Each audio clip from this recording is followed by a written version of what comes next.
بسم اللہ الرحمن الرحیم اینڈ السلام علیکم۔ لائبریری وائس کے ناول دیوی میں آپ سب کو خوش آمدید۔ ویڈیو کی طرف آنے سے پہلے لائبریری وائس کی پیاری سی آڈینس سے گزارش ہے کہ اس ویڈیو کو لائک کرنا، شیئر کرنا اور کمنٹ کرنا مت بھولیے گا، اور اگر آپ میرے چینل پر نیو ہیں تو ساتھ میں چینل کو سبسکرائب بھی کر لیجئے گا اور بیل نوٹیفیکیشن کو آن کر دیجئے گا تاکہ میری آنے والی تمام نیو ویڈیوز کی اپڈیٹس آپ تک بر وقت پہنچ سکیں۔ شکریہ۔ تو ویورز، آئیے چلتے ہیں ناول دیوی کی نیکسٹ ایپیسوڈ کی طرف۔ سارا دن تذبذب اور کشمکش میں گزر گیا۔ واز باہر نہیں جا سکا تھا۔ اس کے باہر جانے کے بعد ہی رستم کو ناصر اور شریف کی خیریت کا علم ہو سکتا تھا۔ اس پاؤندہ بستی میں لڑائی رکی ہوئی تھی، لیکن حالات سخت کشیدہ لگتے تھے۔ رات سخت سرد تھی، انگیٹھی میں لکڑیاں بھی ختم ہو چکی تھیں۔ رات آخری پہر کوئی بلی کی طرح چپکے سے رستم کے بستر میں گھس آیا۔ رستم سناٹے میں رہ گیا۔ یہ زری تھی، وہ ایک بے باک معصومیت کے ساتھ رستم کے کندھے سے لگ کر لیٹ گئی، جیسے وہ جوان لڑکی نہ ہو، ایک کم عمر بچی ہو۔ رستم بے سود پڑا رہا۔ اس کی سمجھ میں نہیں آ رہا تھا کہ کیا کرے۔ اس کمرے میں وہ اکیلا نہیں تھا۔ واس کا بستر چند فٹ کی دوری پر تھا۔ وہ زری کو ڈانٹتا تو اس کا بھانڈا پھوٹتا۔ یکلخت وہ گھبرا گیا۔ واس کے کھنکھارنے کی آواز آئی۔ وہ رستم کی طرف ہی آ رہا تھا۔ رستم نے گھٹنے تھوڑے سے اوپر اٹھائے تاکہ لحاف کا شامیانہ سا بن جائے اور معلوم نہ ہو کہ وہ بستر میں تنہا نہیں ہے۔ رستم، جاگ رہے ہو؟ ہاں، رستم نے بھاری آواز میں کہا۔ اسے اندیشہ ہوا تھا کہ کہیں واس اس کا کندھا ہلانے نہ لگ جائے۔ میں باہر جا رہا ہوں۔ کب تک آؤ گے؟ رستم نے لیٹے لیٹے پوچھا۔ ہو سکتا ہے کہ کچھ دیر ہو جائے۔ تم لوگ پریشان نہیں ہونا۔ ناصر اور شریف کے بارے میں ضرور جاننا۔ بے فکر رہو، واس نے کہا اور بھاری کمبل اوڑھتا ہوا باہر نکل گیا۔ لیکن مطلب ابھی بھی صاف نہیں تھا۔ ادھیڑ اور عورت خانمی ادھر ادھر گھوم رہی تھی۔ زری نے رستم کا کان کھینچا اور اس میں گرم گرم سرگوشی کی۔ تم بہت اچھا۔ وہ بچکانہ انداز میں اپنی انگلیوں سے رستم کو گدگدانے لگی۔ رستم نہیں ہنسا تو وہ خود ہی لحاف کے اندر سے کھی کھی کرنے لگی۔ جو ہی خانمی چکی پر گندم پیسنے کے لیے دوسرے کمرے میں گئی، رستم نے لحاف ہٹایا اور اسے دھکیل کر چارپائی سے نیچے چٹائی پر گرا دیا۔ وہ بے مزہ ہوئے بغیر بے آواز ہنستی رہی۔ رستم غصے میں تھا۔ اس نے حسب عادت اپنے دونوں ہاتھ کراس کر کے کانوں کو چھوا اور سائے کی طرح کمرے سے کھسک گئی۔ کیٹو کے نواحی برف زاروں میں آباد اس کوہستانی بستی کے حالات تہلکہ خیز تھے۔ یہ وسیع و عریض بستی واضح طور پر دو دھڑوں میں تقسیم ہو چکی تھی۔ بستی کے مغربی حصے اور کوہ پر برگ جان اور اس کے حمایتیوں کو اختیار حاصل ہو گیا تھا، جبکہ مشرقی حصہ جو منجمد جھیل کے ارد گرد کا ایریا تھا بدستور شوتم خان اور اس کے بیٹے عرفہ کی تحویل میں تھا۔ یہ قبائلی لڑائیوں کا وہی جانا پہچانا انداز تھا جس کی خبریں آئے دن اخبارات کی زینت بنتی ہیں۔ رستم اور ناصر تک کی معلومات بھی پہنچی کہ برگ جان کا داماد سامی خان ابھی تک شوتم کی تحویل میں ہی ہے۔ 2 دن سے لڑائی رکی ہوئی تھی، لیکن صاف پتہ چلتا تھا کہ یہ زیادہ دیر نہیں رکی رہے گی۔ دونوں متحارب گروہ مورچہ بندی میں مصروف تھے۔ ناصر اور شریف وغیرہ بالکل خیریت سے تھے۔ باقی بردوں یعنی قیدیوں کو بھی کوئی نقصان نہیں پہنچا تھا۔ صرف 2-3 افراد دستی بموں کے ٹکڑوں سے معمولی زخمی ہوئے تھے۔ واس کے اندازے کے مطابق لڑائی میں دونوں طرف کے کم و بیش 60 افراد ہلاک ہوئے تھے۔ شوتم خان کے ساتھیوں کی ہلاکتیں زیادہ تھیں۔ درجنوں افراد اس لڑائی میں زخمی ہوئے تھے۔ برگ جان اور اس کے ساتھیوں کا رویہ رستم، ناصر اور دیگر بردوں سے بہتر تھا۔ خاص طور سے رستم اور اس کے ساتھیوں کے ساتھ خصوصی سلوک کیا گیا۔ اب رستم کے ساتھ ساتھ ناصر اور شریف کو بھی کوہ کے اندرونی غار سے نکال کر واس کے گھر منتقل کر دیا گیا تھا۔ تاہم ان تینوں کے پاؤں میں اس پاؤندہ بستی کا ٹریڈ مارک یعنی آہنی بیڑی بدستور موجود تھی۔ مالینا نے برگ جان وغیرہ کے سامنے اپنا یہ موقف برقرار رکھا ہوا تھا کہ وہ جان بوجھ کر اگیارے کی طرف نہیں گئی تھی۔ وہ نیند کی حالت میں چلتی ہوئی اتفاقاً وہاں پہنچ گئی تھی۔ مالینا کو دوبارہ اس کی رہائش گاہ پر پہنچا دیا گیا تھا۔ اس کی حفاظت و نگرانی کے لیے برگ جان نے 2 مسلح محافظ بھی مقرر کیے تھے۔ دوپہر کا وقت تھا، مگر یوں لگتا تھا کہ شام ہو گئی ہے۔ ہلکی ہلکی برف گر رہی تھی۔ اس ٹاپو کی زندگی انگیٹھیوں اور آتش دانوں تک محدود ہو کر رہ گئی تھی۔ واس کی بیوی رستم، ناصر اور شریف کے سامنے کھانا پروس رہی تھی۔ جب واس تیز قدموں سے اندر داخل ہوا، اس کے چہرے پر ہلکا سا جوش تھا۔ وہ بولا، رستم، تمہیں برگ جان نے بلایا ہے، ابھی اسی وقت۔ کھانا تو کھا لینے دو، واس کی بیوی بولی۔ یہ بلاوا کھانے سے زیادہ ضروری ہے، واس نے جھلا کر کہا۔ تھوڑی ہی دیر بعد وہ دونوں 1 فٹ گہری برف میں چلتے ہوئے برگ جان کے مکان کی طرف جا رہے تھے۔ دونوں نے یاک کی کھال کی بنی ہوئی برساتیاں اوڑھ رکھی تھیں۔ ان کی رفتار زیادہ تیز نہیں تھی کیونکہ رستم کو بیڑی کی وجہ سے چلنے میں دشواری ہوتی تھی۔ راستے میں رستم کو جگہ جگہ 3 دن پہلے ہونے والی لڑائی کے شواہد نظر آئے۔ گھروں کی بیرونی دیواروں پر گولیوں کے نشانات تھے۔ 2 مردہ گھوڑوں کی لاشیں ابھی تک برف میں دبی پڑی تھیں۔ ایک جگہ ایک جوان کوہستانی کی لاش درخت سے جھولتی نظر آئی. اسے پھانسی دی گئی تھی. برق جان کا گھر کافی وسیع اور اندر سے آرام دہ تھا. ایک بڑے قالین کے گرد گاؤ تکیے لگے تھے اور قہوے کی خالی پیالیاں ادھر ادھر بکھری ہوئی تھیں. شاید کچھ دیر پہلے تک یہاں اس نشست گاہ میں کافی لوگ موجود تھے. اب برق جان کے علاوہ صرف 2 افراد مزید نظر آتے تھے. برق جان نے اپنے اکلوتے ہاتھ سے لوہے کی ایک الماری کھولی اور اس میں سے رائفل کی گولیوں سے بھری ہوئی 2 تھیلیاں نکال کر دونوں افراد کو دیں. دونوں نے سپاہیانہ انداز میں برق جان کو سلام کیا اور باہر نکل گئے. برق جان کے عقب میں ایک مسلح پہرے دار موجود تھا. اس کی گول ٹوپی پر سرخ پھول سجا تھا. برق جان نے اسے بھی باہر جانے کا اشارہ کیا. مرتجم واس کے ذریعے برق جان اور رستم میں جو گفتگو ہوئی وہ اس طرح تھی. برق جان نے رستم کو مخاطب کرتے ہوئے تعریفی انداز میں کہا، تم نے جس طرح اس بڈھے شیطان کا راستہ روکا اور اس کی ظالم کلہاڑی سے ڈاکٹر مالینا کی جان بچائی وہ قابل تعریف ہے. آپ کی تعریف کا شکریہ، رستم نے سپاٹ لہجے میں کہا. تم ایک بہادر شخص ہو اور اس رات تمہاری بہادری میں نے اپنی آنکھوں سے دیکھی ہے. اس سے پہلے ہم سمجھتے تھے کہ شاید تم ریچھ کی لڑائی میں ہی اپنا جوہر دکھا سکتے ہو. لڑائی بھیڑائی میں مہارت کے علاوہ تم اسلحہ شناس بھی لگتے ہو. مجھے کوئی دعویٰ نہیں، لیکن اس معاملے میں میں بہت سے لوگوں سے بہتر ہوں. برق جان نے گڑگڑ کی نئے منہ میں دبا کر چند کش لیے اور بولا، میں تم سے کام لینا چاہتا ہوں. کیا تم ہماری طرف سے اس بڈھے خبیث کے ساتھ 2 ہاتھ کرنا پسند کرو گے؟ آپ کا مطلب ہے یہاں لڑائی ہونے والی ہے؟ بالکل، بس یہ برف باری رکنے کی دیر ہے. وہ ہم پر حملہ کریں گے یا پھر ہم ان پر کر دیں گے. برق جان نے ذرا توقف کیا اور پھر بات جاری رکھتے ہوئے بولا، میں نے سنا ہے کہ تمہارا دوست ناصر بھی ایک اچھا لڑاکا ہے اور خاصی مار دھاڑ کی زندگی گزار چکا ہے. بے شک آپ اسے بھی کسی سے کم نہیں پائیں گے، رستم نے وسوخ سے کہا. ہاں تو پھر بتاؤ، کیا تم اس بستی کو اس بڈھے شیطان سے پاک کرنے کے لیے لڑائی میں حصہ لینا پسند کرو گے؟ رستم نے برق جان کی بھوری آنکھوں میں دیکھتے ہوئے کہا، ہمیں بدلے میں کیا ملے گا؟ میرا مطلب ہے کہ اگر ہم بچ گئے تو تمہیں بہت سی سہولتیں مل جائیں گی. رہائش کے لیے مکان مل جائے گا، بہتر کھانا، بہتر لباس ہو سکتا ہے، اور کچھ عرصے بعد تمہاری قیدی کی حیثیت بھی ختم کر دی جائے گی. اس کے بعد تم اس ٹاپو پر آزاد شخص کی طرح رہ سکو گے. ممکن ہے کہ شادی بھی کر سکو. واس کی مثال تمہارے سامنے ہے. رستم کا دل چاہا کہ برق جان سے پوچھے، اگر ہم واپس اپنے پیاروں میں جانا چاہیں تو پھر؟ لیکن وہ جانتا تھا کہ اس کا جواب صرف اور صرف نفی میں ہوگا. اس معاملے میں یہ لوگ بالکل بے حس تھے. رستم نے دل کی بات دل ہی میں رہنے دی. کس سوچ میں کھو گئے؟ برق جان نے ذرا تیکھے لہجے میں کہا. واس نے رستم کو ہلکا سے ٹھوکا دیا. رستم طویل سانس لے کر بولا، میرے لیے عزت کی بات ہے کہ مجھے اس قابل سمجھا گیا ہے. میں اور میرے ساتھی اس لڑائی میں آپ کی طرف سے حصہ لیں گے. خاص طور سے ناصر اور میں اگلی صف میں رہنا پسند کریں گے. آپ ہمیں اچھا اسلحہ دیں، ہم اس اسلحے کا حق ادا کر دیں گے. برق جان کے چہرے پر اطمینان نظر آیا. وہ بولا، میں بھی تمہیں مایوس نہیں کروں گا. مجھے جنگجو ساتھیوں کی ضرورت ہے اور میں ان کی قدر کرنا بھی جانتا ہوں. اس موقع پر رستم نے اپنے ساتھ قید رہنے والے دیگر افراد کی حالت زار کا بھی ذکر کیا. برق جان نے اپنے ایک ذمہ دار ساتھی کو فوراً بلایا اور اسے حکم دیا کہ خوراک میں فی بردہ 1 پاؤ دودھ کا اضافہ کیا جائے اور گوشت کی مقدار بھی بڑھائی جائے. اس کے علاوہ جب تک سردی زیادہ ہے بردوں سے کوہ کے اندر ہی کام لیا جائے. اس طویل گفتگو میں طے ہوا کہ رستم اور اس کے دونوں ساتھیوں کی بیڑیاں آج شام تک کھول دی جائیں گی. رات تک انہیں اسلحہ بھی فراہم کر دیا جائے گا. شام تک رستم، ناصر اور شریف کی بیڑیاں کھول دی گئیں. کوہ کے خصوصی بنگش محافظ آئے اور انہوں نے خاص قسم کی 1 بالش لمبی چابیوں کی مدد سے یہ منحوس بیڑیاں کھولیں. ان بیڑیوں نے رستم، ناصر اور شریف کے ٹخنوں پر انمٹ نشان چھوڑے تھے. بہترین فولاد سے بنائی گئی یہ بیڑیاں اتنی مضبوط تھیں کہ کوئی اسیر انہیں توڑنے کا خیال بھی دل میں نہیں لا سکتا تھا. ان بیڑیوں کے لیے مقامی زبان میں جو الفاظ استعمال کیا جاتا تھا اس کا مطلب واس نے کراکرم جیسا مضبوط بتایا تھا. یہ بیڑیاں اور کلہاڑیوں کے پھل تیار کرنے والا ایک ہی گھرانے اس قبیلے میں تھا اور وہ کئی پشتوں سے یہ کام کر رہا تھا. بیڑیاں کھلنے کے فوراً بعد واس نے ان تینوں کو رائفلیں بھی فراہم کر دی. یہ بہترین روسی رائفلیں تھیں اور ان کے ساتھ تسلی بخش مقدار میں ایمونیشن بھی تھا. رستم نے کہا، واس، برق جان نے تو کہا تھا کہ رائفلیں بعد میں ملیں گی. لگتا ہے کہ لڑائی اب زیادہ دیر تک نہیں رکے گی. شاید آج رات ہی شروع ہو جائے. برف باری تو نہیں رکی، ناصر نے کہا، لیکن آثار کچھ ایسے ہی لگ رہے ہیں. واس بولا. لڑائی کے خیال نے واس کی بیوی کو خاصا فکر مند کر دیا تھا. وہ لنگڑاتی ہوئی گھر میں پھر رہی تھی اور ساتھ ہی منہ میں دعائیں بھی پڑھ رہی تھی.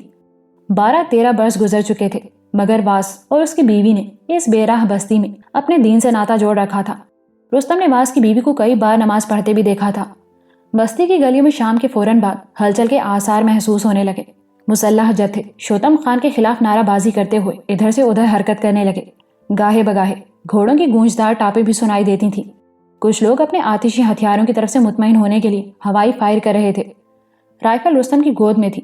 وہ گہری سوچ میں تھا۔ آج اسے بی بی ہمیشہ سے زیادہ یاد آ رہی تھی۔ یوں لگتا تھا کہ وہ اس کے آس پاس موجود ہے، اسے دیکھ رہی ہے، اس سے سرگوشیاں کر رہی ہے۔ کہاں چلے گئے تم؟ رستم، تم اتنے بے حس تو نہیں تھے۔ دیکھو میری آنکھیں تمہاری راہ دیکھ دیکھ کر پتھرا گئی ہیں۔ اب آ جاؤ نا، اس سے پہلے کہ میری جان چلی جائے۔ میں تمہیں دیکھنے کی خواہش دل میں لیے مٹی کے نیچے چلی جاؤں۔ ایک بار مجھے گلے لگا لو۔ وہ ان غیر مرئی سرگوشیوں کو سنتا رہا اور اس کا ہاتھ لحاف کے اندر ایک تہہ شدہ سفید کاغذ پر حرکت کرتا رہا۔ یہ کھردرا کاغذ رستم نے ابھی تھوڑی دیر پہلے ہی واس کی الماری کے ایک خانے سے نکالا تھا۔ چند دن پہلے واس نے اس کاغذ پر ایک خاکہ سا بنایا تھا اور رستم کو کچھ سمجھایا تھا۔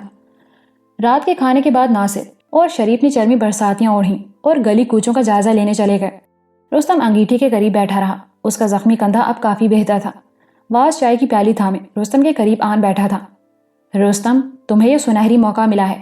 اگر تم اس لڑائی میں کارکردگی دکھا سکے تو برگ جان کی نگاہوں میں تمہیں اور تمہارے دوستوں کو خاص اہمیت حاصل ہو جائے گی، اور اگر برگ جان یہاں کا سردار بننے میں کامیاب ہو جاتا ہے تو پھر تمہیں واقعی بہت فائدہ ہوگا۔ در حقیقت جس رات سے تمہاری کلہاڑی چوتم خان کی کلہاڑی سے ٹکرائی ہے، تمہیں بستی میں بڑا نام مل گیا ہے۔ تم مجھ سے کیا چاہتے ہو واس؟ میں جانتا ہوں کہ تم اور ناصر بہت اچھا لڑ سکتے ہو۔ آج رات لڑائی تقریباً یقینی ہو چکی ہے۔ تم دونوں برگ جان کے قریب رہنے کی کوشش کرنا۔ تم خاص لوگوں کی نظر میں آ جاؤ گے۔ میں تو چاہتا ہوں کہ شریف کے حصے کا ایمونیشن بھی تم اپنے پاس رکھو، تمہیں اس سے فائدہ ہوگا۔ رستم کا ہاتھ بدستور لحاف کے اندر تھا۔ برفانی ہوا دیواروں سے سر پٹک رہی تھی۔ رستم نے لالٹین کی پھڑپھڑاتی روشنی میں یکسوئی سے واس کا چہرہ دیکھا اور پھر ٹھہرے ہوئے لہجے میں بولا، میں آج رات نہیں لڑ رہا۔ کیا مطلب؟ میں آج رات یہاں سے جا رہا ہوں، اور ناصر اور شریف بھی۔ واس کا منہ حیرت سے کھل گیا۔ یہ تم کیا کہہ رہے ہو؟ واس، تم نے ٹھیک کہا ہے۔ یہ ہمارے لیے سنہری موقع ہے، لیکن لڑنے کے لیے نہیں، یہاں سے نکلنے کے لیے۔ ہمیں یہاں کے لڑائی جھگڑے سے کچھ نہیں لینا۔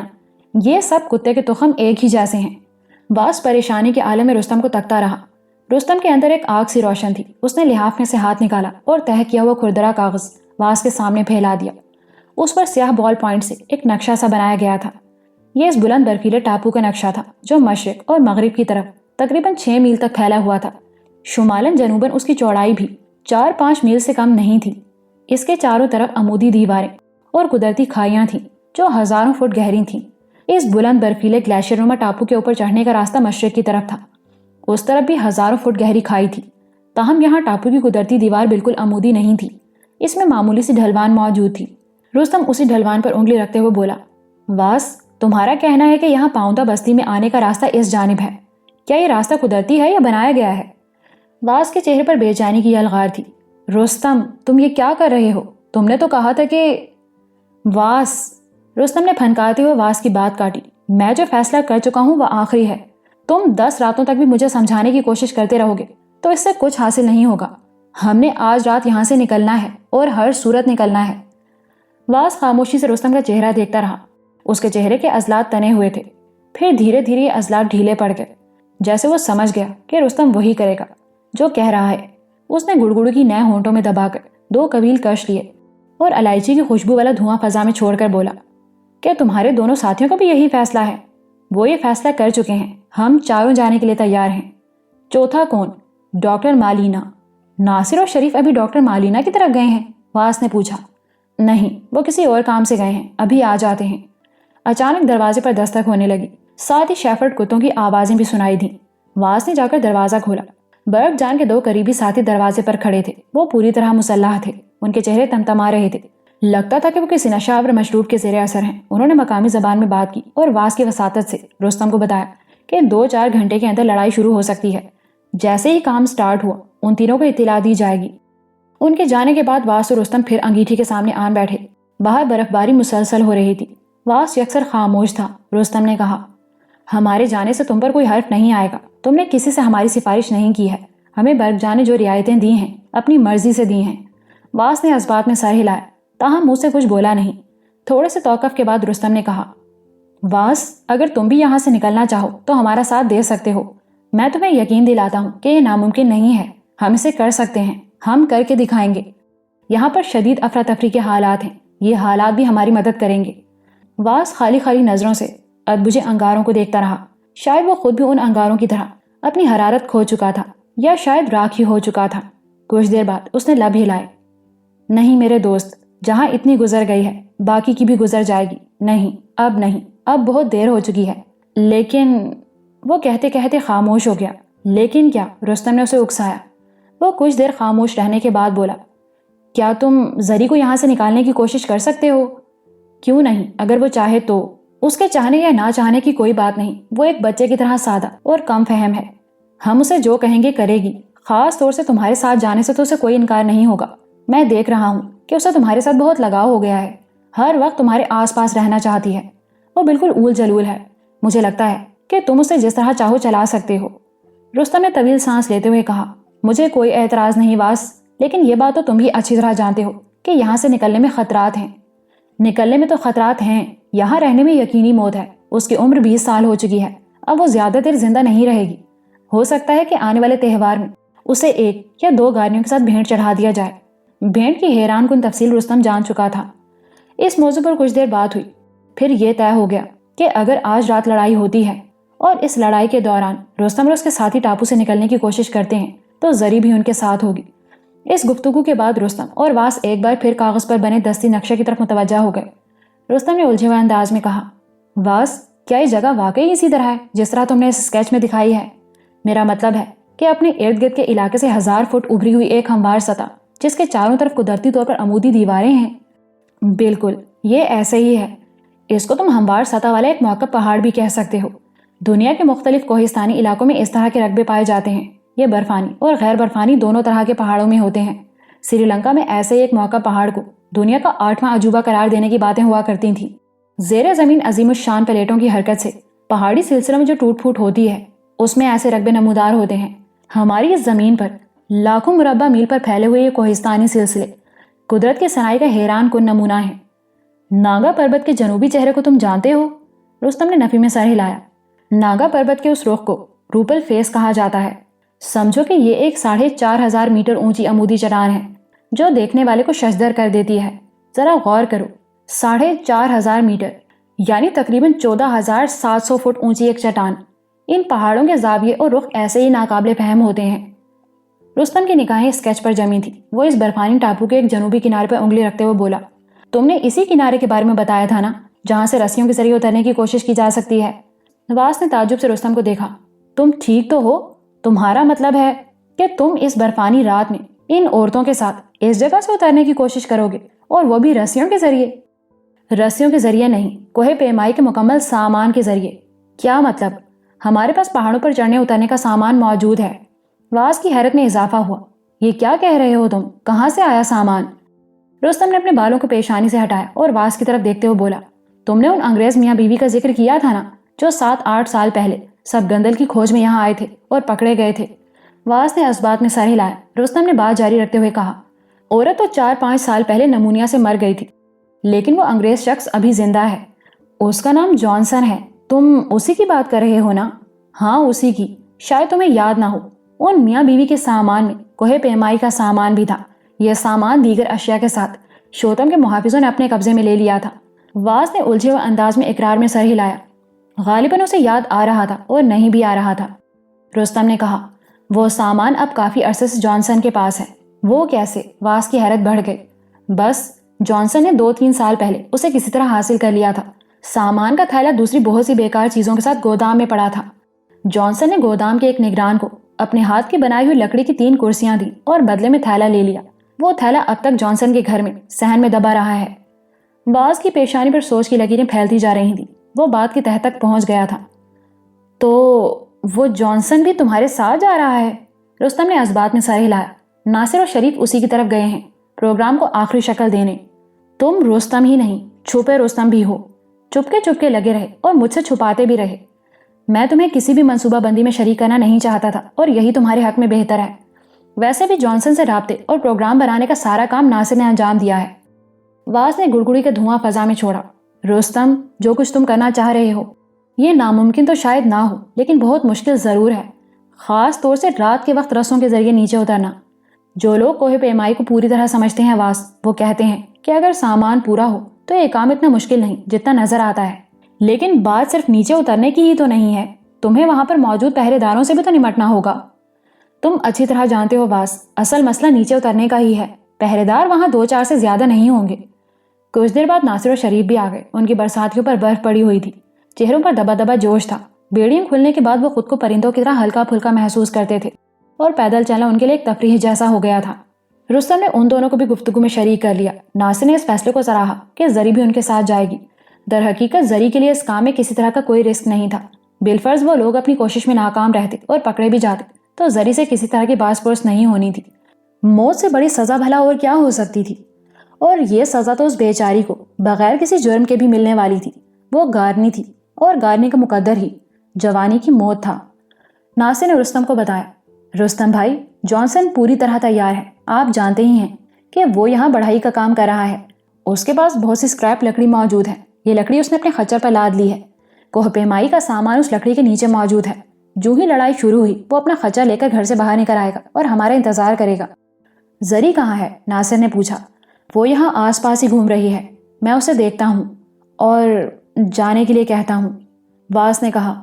آخری الفاظ کہتے کہتے اس کے لہجے میں تھوڑی سی اداسی آ گئی۔ واس اپنی گرم ٹوپی درست کرتا ہوا باہر نکل گیا۔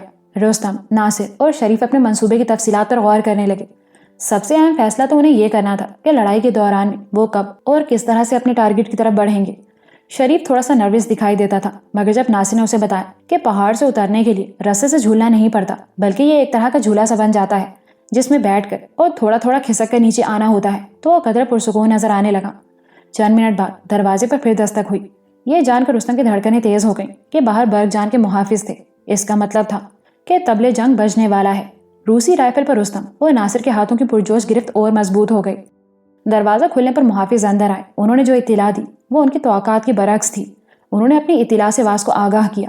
واس نے رستم اور ناصر کو بتایا کہ برف باری مسلسل ہو رہی ہے، لگتا ہے کہ آج رات کے لیے لڑائی ٹل گئی ہے۔ شوتم کے تقریباً 200 مسلح محافظ جو جھیل کے مغربی کنارے پر آ گئے تھے اپنے ٹھکانوں پر واپس چلے گئے ہیں۔ کیا ہم آرام سے سو سکتے ہیں؟ ناصر نے پوچھا۔ یہ لوگ تو یہی کہہ رہے ہیں کہ سو سکتے ہیں، واس نے جواب دیا۔ تناؤ نقطۂ عروج پر پہنچ کر ایک دم ختم ہو گیا تھا۔ سب ایک ایک کر کے سونے لگے۔ بستی کے گلی کوچوں میں ہونکتی ہوئی سنسنی بھی بتدریج معدوم ہو گئی۔ رات کے یکبستہ سناٹے میں گاہے بگاہے ایک گونج سی پیدا ہوتی تھی۔ یہ ان برفانی تودوں کی آواز تھی جو ایک ڈھلوان پر پھسل پھسل کر نیم منجمد آبی گزرگاہ میں گرتے تھے۔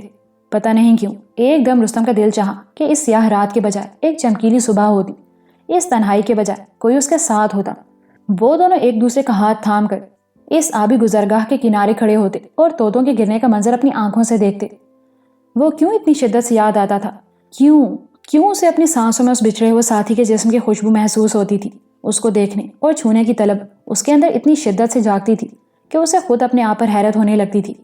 یکے بعد دیگرے اس کے ارد گرد سب سو گئے، لیکن وہ جاگتا رہا۔ اس کے ارد گرد لالٹین کی مدھم روشنی اور انگیٹھی میں بجھے ہوئے انگاروں کی ناتواں حرارت تھی۔ اس کے ذہن کے ایک حصے نے جواب دیا، بی بی، اس سے پہلے بھی کچھ نہیں اور اس سے آگے بھی کچھ نہیں۔ ذہن کے کسی اور گوشے سے پکار ابھری، لیکن ان سینکڑوں درد بھری چیخوں سے کیسے پیچھا چھڑاؤ گے جو وڈے ڈیرے کے ڈھلوانوں پر ابھری تھیں اور گولیوں کی بارش میں آہستہ آہستہ دم توڑ گئی تھیں؟ اپنے ان بدقسمت ساتھیوں کو کیسے فراموش کرو گے جنہوں نے بے بس ہو جانے کے بعد جان بچانے کے لیے ڈپٹی ریاض ہٹلر کے سامنے ہاتھ کھڑے کیے تھے، لیکن انہیں بھون ڈالا گیا تھا؟ اور تم اس نابینا مقصود اور لڈو کا خون کیسے بھلاؤ گے جس نے تمہارے سامنے ڈپٹی ریاض کے پاؤں کے نیچے دم توڑا تھا؟ تم ان لوگوں کی موت قیامت تک نہیں بھلا سکتے۔ پوٹھوہار کی گھاٹیوں میں بہہ جانے والا ہر خونی قطرہ، ڈوب جانے والی ہر نبض اور بلند ہونے والی ہر فریاد تمہارا پیچھا کرے گی۔ تو پھر میری جدوجہد کا کیا فائدہ؟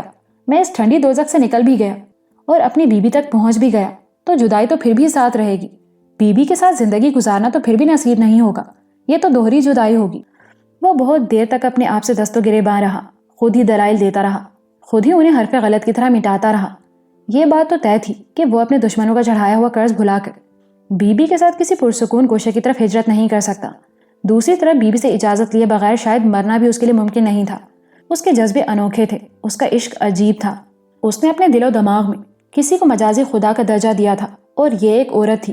وہ سوچتا تھا، کیا کسی عورت کو مجازی خدا کہا جا سکتا ہے، یا پھر اس کے لیے کوئی اور لفظ استعمال ہونا چاہیے؟ اس چار دیواری سے باہر، اس بستی سے آگے، تاریک پہاڑوں پر، پہاڑی نالوں پر، گلیشیئرز پر، اور ان سے آگے دور کیٹو کی عظیم ڈھلوانوں پر برف گرتی رہی، اور وہ سوچتا رہا۔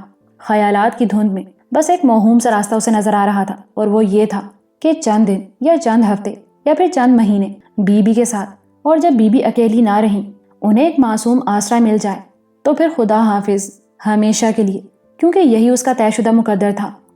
سوچتے سوچتے وہ دل میں ہنس دیا۔ اس کے خیالات اسے کیسے کیسے سراب دکھا رہے تھے۔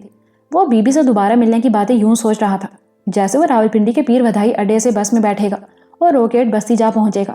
یہ اتنا آسان نہیں تھا، یہ سے کئی ہزار گنا زیادہ مشکل تھا۔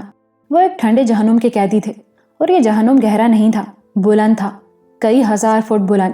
ایک ناقابل بیان درد کی لہر اس کے رگ و پے میں دوڑ کر رہ گئی۔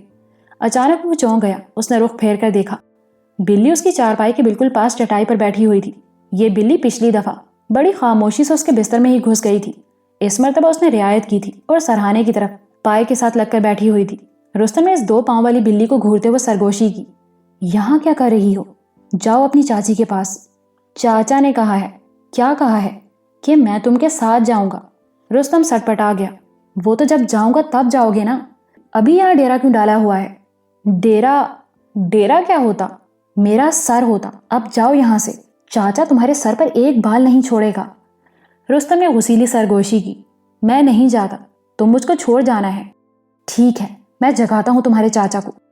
رستم نے سرگوشی کی۔ وہ ایک دم جلدی سے کھڑی ہو گئی۔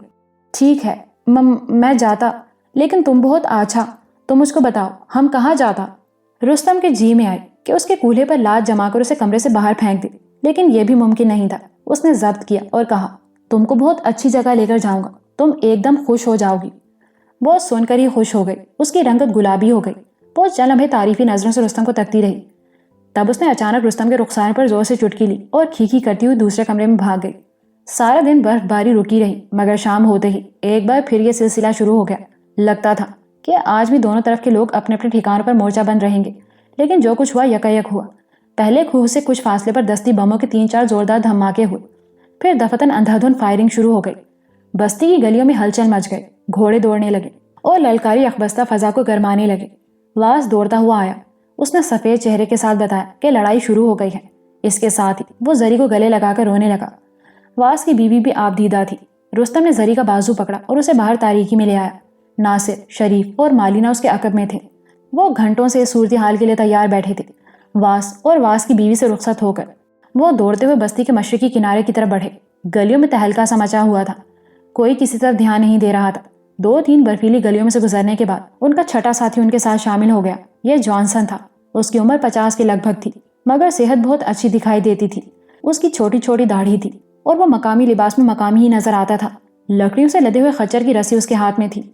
کوئی پوچھے گا نہیں کہ اس وقت لکڑیاں کہاں لے کر جا رہے ہو؟ ناصر نے جانسن سے انگریزی میں پوچھا۔ اس وقت کسی کو کچھ پوچھنے کا ہوش نہیں ہے، جانسن نے کہا۔ اگر کوئی پوچھے گا تو بھی اس کا معقول جواب موجود ہے۔ وہ کیا؟ آگے لشکری مورچوں میں موجود ہیں، وہاں آگ جلانے کے لیے ایندھن بستی سے ہی جاتا ہے۔ اچانک فائرنگ میں تیزی آ گئی۔ مشرقی کنارے پر تاریکی میں ہر طرف چنگاریاں سی چھوٹتی نظر آئیں۔ ایک زخمی کو ہاتھوں پر اٹھائے 3 افراد تیزی سے بستی کی طرف آ رہے تھے۔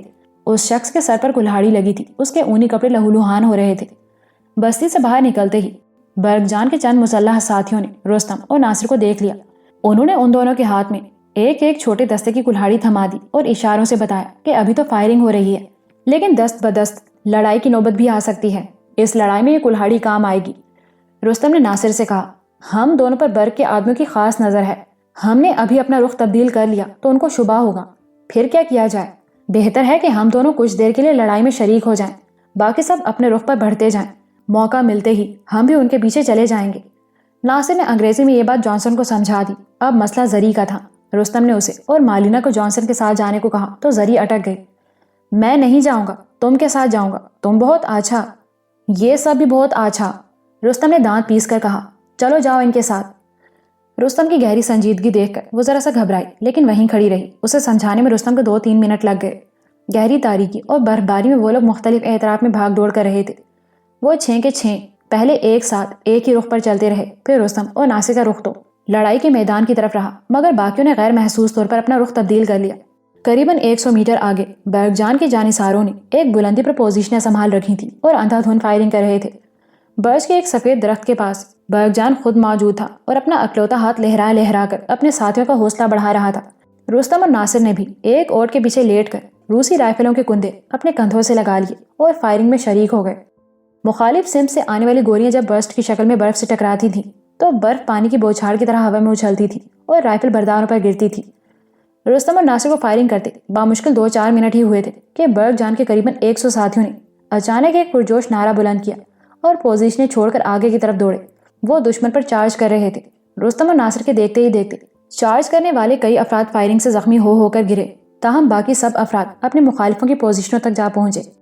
وہاں سے کچھ افراد تو بھاگ کر اپنی پچھلی پوزیشنوں پر چلے گئے۔ جو ڈٹے رہے ان کے ساتھ برق جان کے ساتھیوں کی دست بدست لڑائی شروع ہو گئی۔ اسی دوران میں دستی بموں کے چند خوفناک دھماکے بھی ہوئے۔ رخ تبدیل کرنے کے لیے یہ بہترین موقع تھا۔ رستم اور ناصر اپنی جگہوں سے اٹھے اور تازہ گری ہوئی برف میں راستہ بناتے جنوب کی سمت ہٹنے لگے۔ سخت سردی کے سبب رستم کی متاثرہ ٹانگ میں اینٹھن تھی اور وہ لنگڑاتا ہوا چل رہا تھا۔ قریباً 5 منٹ میں وہ فائرنگ اور وحشیانہ للکاروں کی آوازوں سے کافی دور نکل آئے۔ انہیں رستے میں کوئی رکاوٹ نظر نہیں آ رہی تھی، کہیں کوئی محافظ بھی دکھائی نہیں دیا۔ جلد ہی انہیں برف پر اپنے ساتھیوں کے قدموں کے گہرے نشانات مل گئے۔ خچر کے پاؤں کے نشانات نے تصدیق کی کہ یہ ان کے ہمراہیوں کے نقوش پاہی ہیں۔ کچھ فاصلہ مزید طے کرنے کے بعد وہ پھر اکٹھے ہو گئے۔ جانسن، شریف، زری اور مالینا برف کے قدرتی سائبان کے نیچے رکے ہوئے تھے۔ رستم کو دیکھتے ہی زری لپک کر آئی اور اس کے بازو سے لگ کر کھڑی ہو گئی، جیسے وہ ایک چھوٹی سی بچی ہو اور اسے راستہ بھولنے کا ڈر ہو۔ رستم نے شریف سے پوچھا، تم لوگ یہاں کیوں رک گئے ہو؟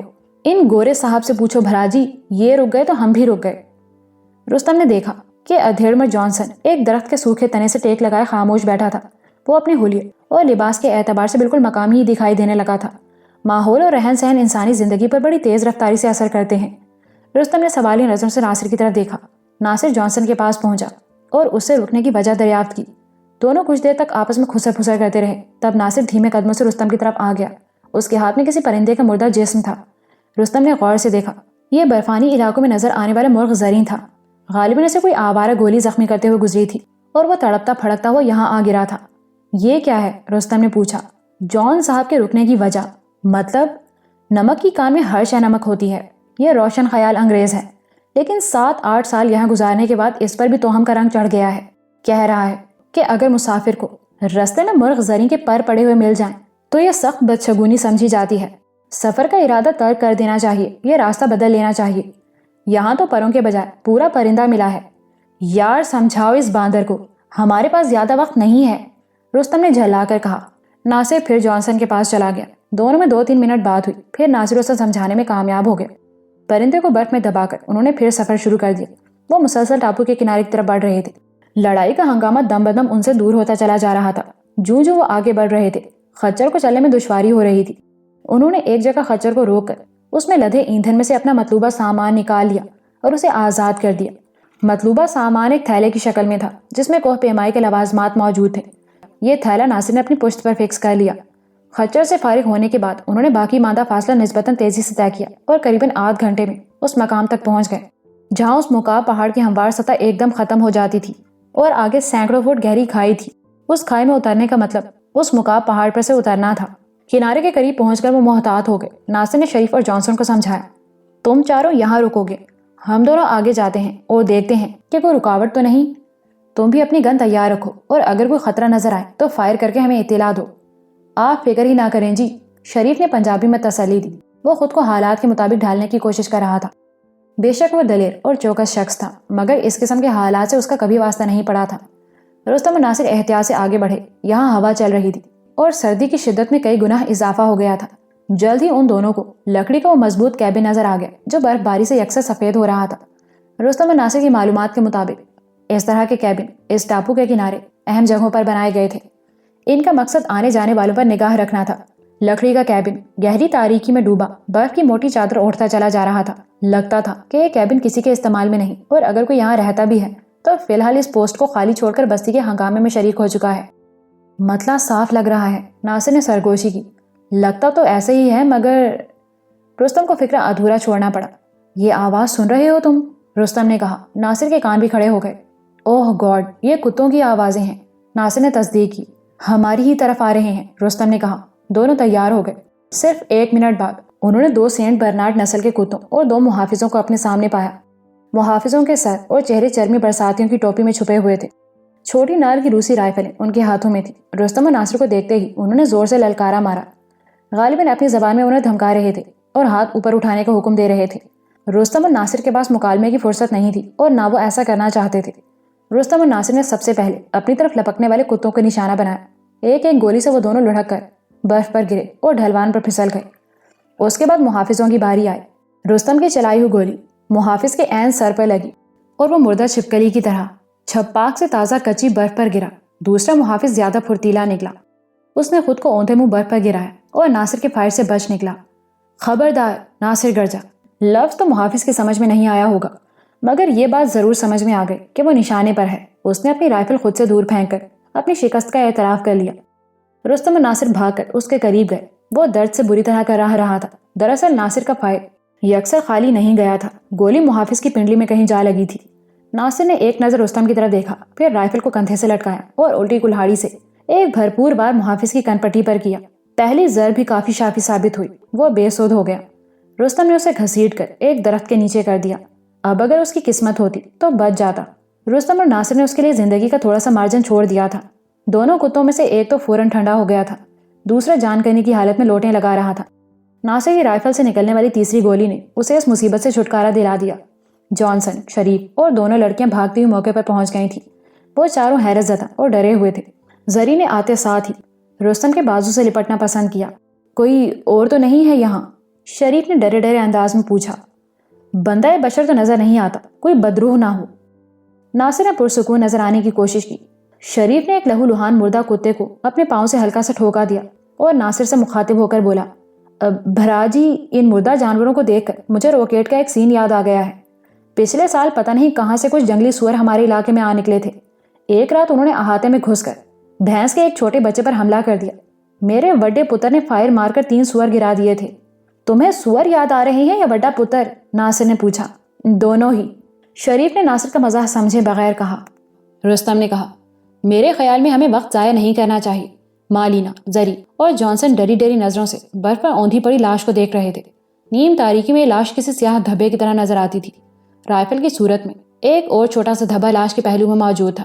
رستم نے پھر کہا، دیکھو ناصر، اس بات کا خطرہ ہے کہ فائرنگ کی آواز کچھ اور محافظوں کو کتوں سمیت یہاں کھینچ لائے۔ جانسن سے کہو وہ اپنا کام جلدی شروع کرے۔ جانسن کچھ سست سا نظر آ رہا ہے، شاید وہی پرندے والا وہم ہے۔ اس وہم کو لے کر بیٹھا رہے گا تو پھر وہ سچ ثابت ہو جائے گا۔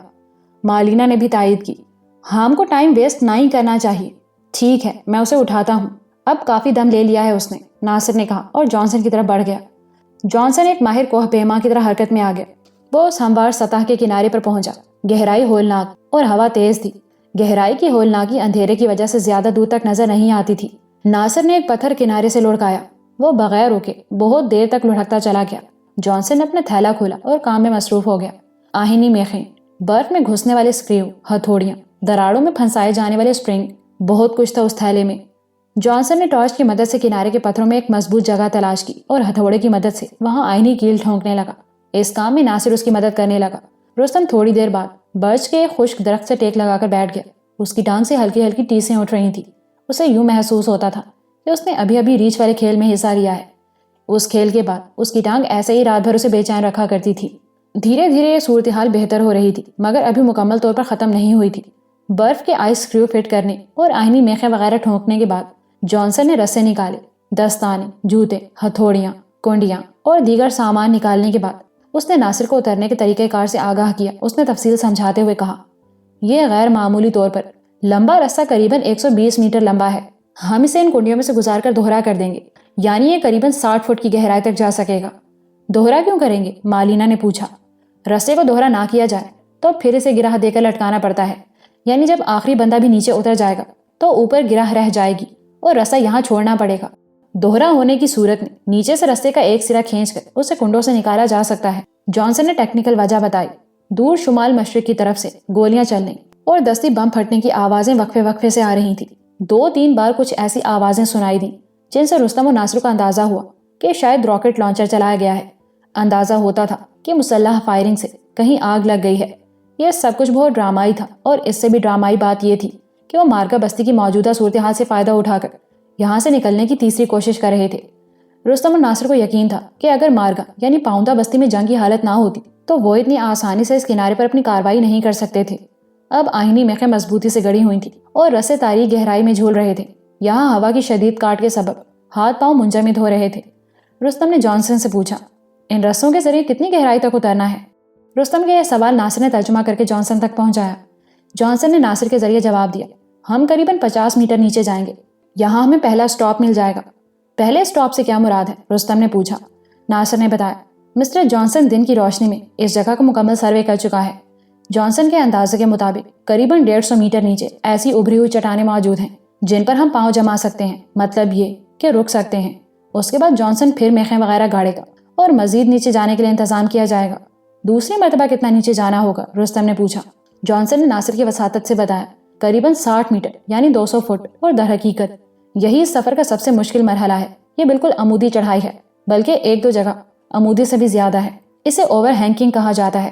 میں پورے یقین سے نہیں کہہ سکتا کہ یہاں ہمیں کتنا نیچے جانا ہوگا، لیکن اندازہ وہی ہے جو میں نے تمہیں بتایا ہے۔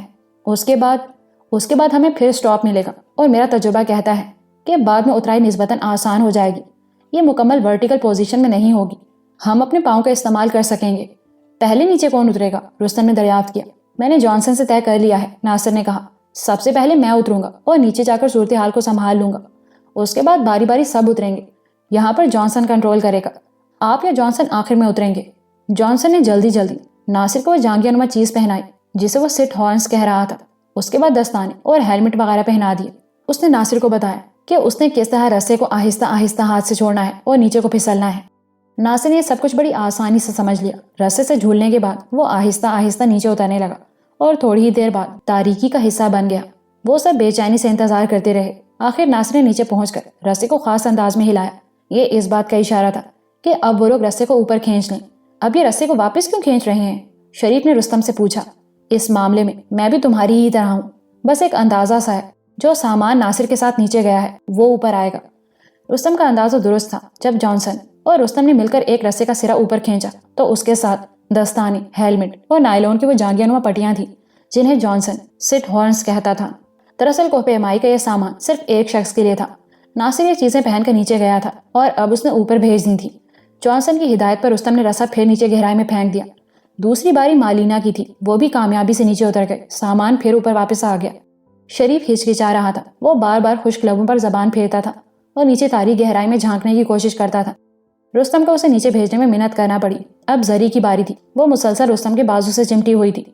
میں نہیں جاؤں گا، وہ بار بار کہتی تھی۔ اس کے بعد مقامی زبان کے 2-4 ناقابل فہم لفظ بولتی تھی اور کہتی تھی، میں تم کے ساتھ جاؤں گا۔ جانسن مقامی زبان میں شد بدھ رکھتا تھا۔ اس نے پچھلے 1 گھنٹے میں زری کو نیچے اترنے کے حوالے سے کافی کچھ سمجھایا تھا۔ رستم نے بھی کافی کوشش کی اور اسے بتایا کہ وہ دیر کرے گی تو سب خطرے میں پڑ جائیں گے۔ انہوں نے زری کو اچھی طرح سٹ ہارنز میں بٹھایا اور کسی نہ کسی طرح نیچے اتار دیا۔ رستم کا خیال تھا کہ جانسن سب سے آخر میں آنا پسند کرے گا، لیکن وہ کچھ خوفزدہ نظر آتا تھا۔ بار بار بستی کے رخ پر دیکھنے لگتا تھا۔ رستم سے مشورہ کیے بغیر ہی وہ اپنے تھیلے کے ساتھ نیچے اتر گیا۔ اب رستم اس ٹاپو کے کنارے اپنی رائفل اور خوراک کے چھوٹے سے تھیلے کے ساتھ تنہا تھا۔ یہ تھیلا وقت رخصت واس کی بیوی نے بھیگی آنکھوں اور دعاؤں کے ساتھ اسے تھمایا تھا۔ قریباً 20 منٹ رستم نے اس کنارے پر تنہا گزارے۔ اس سے چند منٹ دور ایک انسانی اور 2 حیوانی لاشیں پڑی تھیں۔ کسی بھی وقت کچھ اور لوگ اسے لاش بنانے یا خود لاشیں بننے کے لیے اس کنارے پر پہنچ سکتے تھے۔ آخر رستم کی باری آئی اور وہ بھی یکبستہ تاریکی میں جھولتے ہوئے طویل رسے کے ساتھ نیچے اتر گیا۔ اس کے پاؤں جس جگہ برف پر ٹکے وہ کوئی بہت بڑی جگہ نہیں تھی۔ بامشکل 12 ضرب 5 فٹ کی ایک چٹان ہی تھی جو عمودی دیوار سے باہر نکلی ہوئی تھی، جیسے خوفناک بلندی پر واقع ایک بالکنی بغیر حفاظتی جنگلے کے۔ وہ سب سکڑ سمٹ کر وہاں بیٹھے تھے اور ہوا کی طوفانی کاٹ کا مقابلہ کر رہے تھے۔ اوپر خیریت رہی ہے نا؟ ناصر نے رستم سے پوچھا۔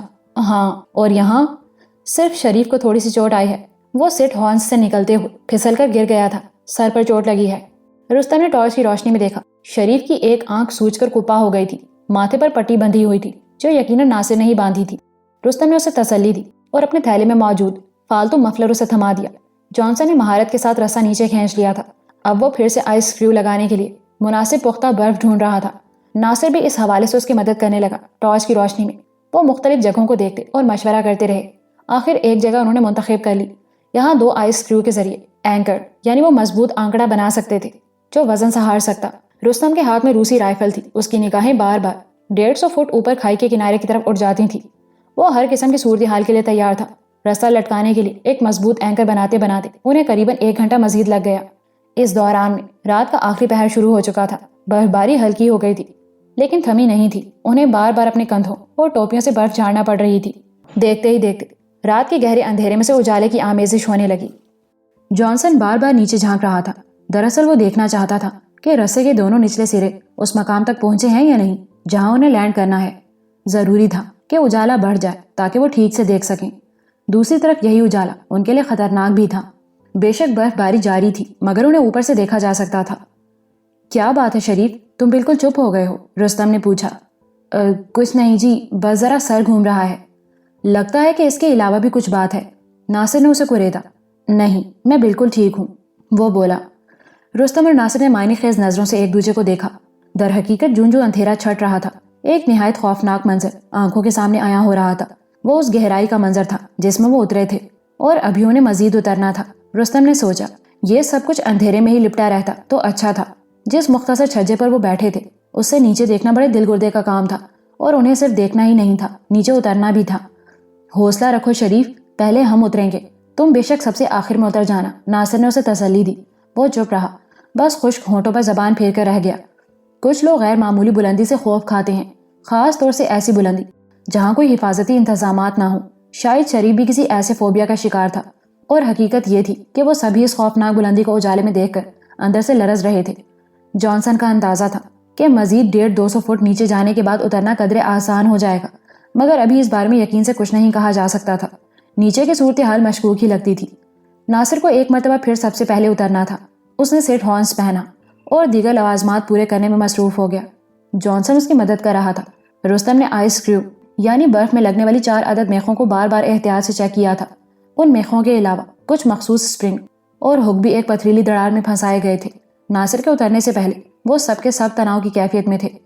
اچانک مالینا چلائی، دیکھو دیکھو، what is going on؟ Rustam اور ناصر نے ایک ساتھ مڑ کر دیکھا اور بری طرح چونک گئے. شریف دیوار کے ساتھ ٹیک لگا کر بیٹھا تھا اور ایک طرف کو جھکتا چلا جا رہا تھا. شریف شریف! رستم نے اسے کندھوں سے تھام کر جھنجھوڑا. شریف کی آنکھوں کی پتلیاں اوپر کو چلی گئیں اور وہ رستم کے ہاتھوں میں پھیلتا چلا گیا.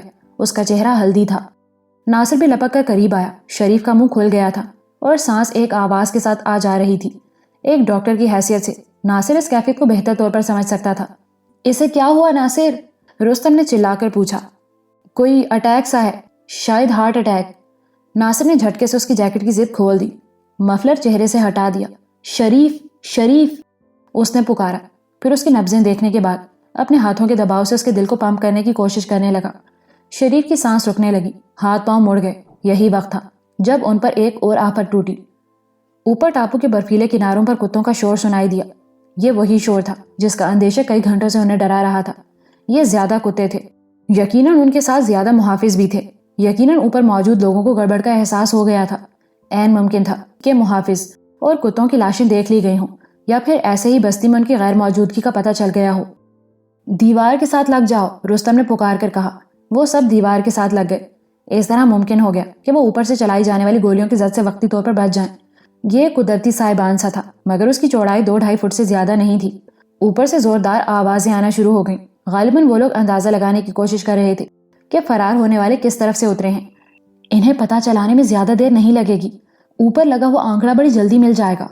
اب کیا کریں؟ رستم نے کہا. ابھی پوری طرح روشنی نہیں ہوئی، برفباری کی وجہ سے بھی دیکھنے کی حد کم ہے. ہم جتنی جلدی نیچے کی طرف چلے جائیں اتنا ہی بہتر ہے. چند سیکنڈ بعد یہی بات جانسن نے بھی انگریزی میں دہرائی. کتوں کا شور سننے کے بعد اس کا چہرہ برف کی طرح سفید نظر آنے لگا تھا. ناصر نے ایک بار پھر تشویشناک نظروں سے شریف کی طرف دیکھا. اس کی سانس خرخراہٹ کے ساتھ چل رہی تھی، گردن پیچھے کی طرف چلی گئی تھی. وہ بے ہوش تھا. رستم اور ناصر وغیرہ نے اپنی اپنی جیکٹیں اتار کر اس پر ڈال دی تھیں. ڈاکٹر مالینا کے پاس نہ جانے کب سے دوائیوں کا ایک چھوٹا سا پیکٹ موجود تھا. اس میں زبان کے نیچے رکھنے والی گولی بھی موجود تھی. یہ گولی اس نے شریف کی زبان تلے رکھ دی. ناصر اور مالینا کی کوششوں سے شریف کی سانس قدرے بحال ہو گئی. ڈوبی ہوئی نبضیں پھر ابھر آئیں لیکن وہ مسلسل بے ہوش تھا. اب اس کا کیا کیا جائے؟ ناصر نے پریشانی سے کہا. نو مین، اس کو تم نیچے نہ ہی لے جا سکتا، مالینا نے مایوسی سے کہا. لیکن اس کو چھوڑ بھی نہیں سکتا، رستم نے کہا. تو پھر سب ادھر ہی مرو، جانسن یکدم بھڑک کر بولا. ناصر نے ہاتھوں کے اشارے سے جانسن سے کہا کہ وہ ذرا تحمل سے کام لے. جانسن بڑبڑاتا ہوا دیوار کے ساتھ لگ کر بیٹھ گیا. رستم نے کہا. کیا ایسا نہیں ہو سکتا کہ ہم میں سے کوئی شریف کو اٹھا کر نیچے اتر جائے؟ کیسے کریں گے بھائی؟ یہ نہیں ہو سکے گا، ناصر نے کہا. رستم اور ناصر ایک بار پھر شریف کی ہتھیلیوں کی مالش کرنے لگے. وہ نیم بے ہوشی کے عالم میں کراہ رہا تھا. اس کے ہونٹ ہل رہے تھے. وہ کسی عورت کا نام لے رہا تھا. آمنہ کون ہے؟ رستم نے پوچھا. اس کی بیوی. دونوں میں جھگڑا ہے. وہ کسی اور گاؤں میں رہتی ہے۔ چند سیکنڈ بعد شریف کی سانس پھر بھاری ہو گئی، ہاتھ پاؤں لرزنے لگے۔ اسے طبی امداد کی ضرورت تھی، لیکن طبی امداد یہاں دور دور تک نہیں تھی۔ چاروں طرف برف ہی برف تھی، زندگی سے آری برف، اور قاتل دشمن سر پر پہنچ چکا تھا۔ رستم مسلسل یہ اندازہ لگانے کی کوشش کر رہا تھا کہ یہاں پہنچنے والے لوگ کون ہوں گے، شوتم کے ہرکارے یا برگ جان کے کارندے۔ اس سوال کا جواب اس بات سے بھی مشروط تھا کہ اوپر بستی میں ہونے والی لڑائی میں کس کا پلڑا بھاری رہا ہے۔ یکایک اوپر سے چند للکارے سنائی دیے، پھر تڑ تڑ کی لرزہ خیز آواز نے ان کے دل دہلا دیے۔ یہ کلاشنکوف کی فائرنگ تھی۔ بالکنی کے باہری کنارے سے بہت سی تازہ برف اچھل کر گہرائی میں گر گئی۔ تب دوسرا برسٹ چلا۔ یہ برسٹ تھوڑا دائیں جانب تھا۔ اندازہ ہوتا تھا کہ اوپر موجود لوگوں کو ابھی ان کی صحیح پوزیشن کا پتہ نہیں چلا۔ وہ صرف قیافے سے گولی چلا رہے تھے۔ وہ بلند آوازوں میں چلا بھی رہے تھے، اپنی زبان میں غالباً وہی الفاظ دہرا رہے تھے جو صدیوں سے ہر آقا اپنے بھاگنے والے غلام یا قیدی کے لیے پکارتا ہے۔ رک جاؤ، رک جاؤ، میں تم سے زیادہ طاقتور اور با اختیار ہوں، لہٰذا مجھے حق ہے کہ تمہیں غلام رکھوں۔ رک جاؤ ورنہ جان سے ہاتھ دھو بیٹھو گے۔ ہر زمانے میں ان فکروں کے الفاظ اور انداز مختلف ہو سکتے ہیں، لیکن مفہوم یہی رہتا ہے، جانسن جھلا کر بولا۔ اس کی پھنکارتی ہوئی انگریزی میں سے بس چند الفاظ رستم کی سمجھ میں آ سکے۔ غالباً وہ ناصر سے کہہ رہا تھا کہ تم مشرقی لوگ پرلے درجے کے بیوقوف ہوتے ہو، ایک مرتے ہوئے شخص کے ساتھ سارے مر جاتے ہو۔ رستم کا دل چاہا کہ اس سے کہہ دے، اگر اپنے بے بس ساتھی کو بے رحم دشمن کے رحم و کرم پر نہ چھوڑ جانا بیوقوفی ہے تو اس پر ہم ہزاروں عقل مندیاں قربان کر سکتے ہیں۔ جانسن اب ڈاکٹر مالینا سے محو گفتگو تھا۔ وہ بفرے ہوئے انداز میں اسے کچھ سمجھانے کی کوشش کر رہا تھا۔ مالینا الجھن میں نظر آتی تھی۔ یہ کیا کہہ رہا ہے؟ رستم نے ناصر سے پوچھا۔ کہہ رہا ہے میں نیچے جا رہا ہوں، تم بھی آنا چاہو تو آ جاؤ، جو بھی آنا چاہے آ جائے، ہمارے پاس اب 10-15 منٹ سے زیادہ وقت نہیں ہے۔ اس دوران میں 2 برسٹ اور چلے۔ گولیوں کی گونج دیر تک گہرائی میں گونجتی رہی، یخبستہ گہرائی جو عفریت کی طرح منہ کھولے ان کے سامنے موجود تھی۔ گونج ختم ہوئی تو اوپر سے ایک جانی پہچانی آواز ان کے کانوں تک پہنچی۔ بے شک ان کے کان دھوکہ نہیں کھا رہے تھے، یہ مرتجم واس ہی کی آواز تھی۔ وہ کہہ رہا تھا، رستم تم لوگ جہاں بھی ہو وہیں رک جاؤ ورنہ مارے جاؤ گے، تمہارے بچنے کا کوئی چانس نہیں ہے۔ اس نے کچھ اور بھی کہا لیکن الفاظ ٹھیک سے سمجھ میں نہیں آ سکے۔ جانسن نے خلا میں جھولتا ہوا رسہ اپنے سیٹ ہارنز کے ساتھ منسلک کر لیا تھا اور اب وہ نیچے اترنے کے لیے یکساں تیار تھا۔ پھر دیکھتے ہی دیکھتے وہ بڑی مہارت کے ساتھ رسے سے جھول کر نیچے اترنے لگا۔ وہ ہلکی براؤن شلوار قمیص اور سفید جیکٹ میں تھا، ہیلمٹ بھی آف وائٹ تھا۔ یہ لباس برف میں ڈھک کر برف کا ہی حصہ دکھائی دیتا تھا۔ مالینا نیچے جانے کے لیے نیم رضامند نظر آتی تھی، جبکہ ناصر بھی بار بار سوالیہ نظروں سے رستم کو دیکھتا تھا۔ ان کے سامنے اہم ترین سوال یہ تھا کہ کیا وہ اپنے ساتھی کو یہاں چھوڑ کر اپنی جان بچا سکتے ہیں یا بچانے کی کوشش کر سکتے ہیں؟ اس سوال کا جواب بے حد مشکل تھا۔ شریف کا سر رستم کی گود میں تھا اور اس نے نیم بے ہوشی کی کیفیت میں ہی رستم کی کلائی تھام لی تھی، جیسے اس برفیلے جہنم اور ان سفاک دشمنوں کے درمیان یہ کلائی اس کا آخری سہارا ہو۔ تم اسے کسی طرح میری پشت پر باندھ دو، میں اسے نیچے لے جاؤں گا، رستم نے ایک عزم سے کہا۔ یہی بات میں آپ سے کہنا چاہتا ہوں، میں نیچے اترنے میں آپ سے زیادہ آسانی محسوس کرتا ہوں۔ مجھے یقین ہے کہ میں شریف کو آرام سے لے جاؤں گا، یہاں فالتو رسیاں اور بیلٹس موجود ہیں، آپ اور مالینا مل کر اسے میرے ساتھ باندھ دیجیے اور باقی سب مجھ پر چھوڑ دیجیے۔ ڈاکٹر مالینا نے بھی اس بات میں سر ہلایا، مطلب یہ تھا کہ وہ اس تجویز سے اتفاق کر رہی ہے۔ رستم نے اپنی سی کوشش کی مگر ناصر نے اس کی ایک نہیں چلنے دی۔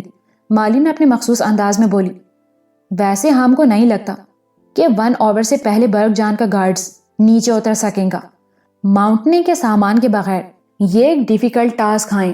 شریف اب ہولے ہولے کر رہا تھا، اس کی پیشانی سے خون رس رہا تھا اور ایک آنکھ سوج کر بالکل بند ہو گئی تھی۔